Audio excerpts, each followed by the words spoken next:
All right, good afternoon. I'm Lieutenant Ray Spencer. I'm the Homicide Lieutenant with the Las Vegas Metropolitan Police Department.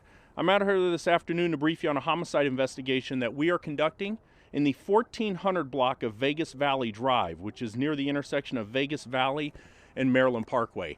The details that I have right now are very preliminary, but at around 1:30 this afternoon, Metro Police responded to a report of a male who had been shot in an apartment directly behind me. Medical personnel arrived and transported that male, who is a black male in his late 50s, to Sunrise Trauma, where he was pronounced deceased.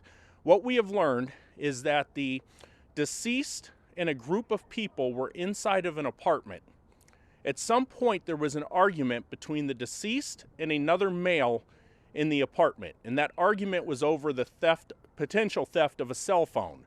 The deceased demanded that the other male leave the apartment and then pulled out his handgun and started shooting through a door toward the other male. That other male pulled out his own handgun and shot back, striking the deceased. The other male fled the apartment, and we are still in the process of trying to locate him at this time. I urge anybody who has any additional information to reach out to Crime Stoppers. Your information is completely anonymous, and there's reward money available through Crime Stoppers. You can also reach out to homicide at lvmpd.com. I'll take a couple questions if you have them, but it's still very early on in the investigation. Do you have the age or the ethnicity of the people that were involved? So the deceased is a black male in his late 50s.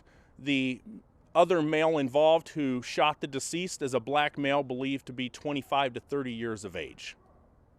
What other description can you give of him so that people can help catch him? What kind of clothes is he wearing, shoes, something like that? Right now, we're still in the process of interviews and trying to get all that information, and it's still very early on in the investigation, so I don't have it. All I have is the shooter is a black male, 25 to 30, and that's all we have at this point. Yeah, all right. Anything you'd like to tell our community about maybe feeling safe around in these apartment complexes? Well, this incident involves a dispute that took place inside of the actual apartment. So with that, I appreciate you guys' time. You guys have a good afternoon, okay?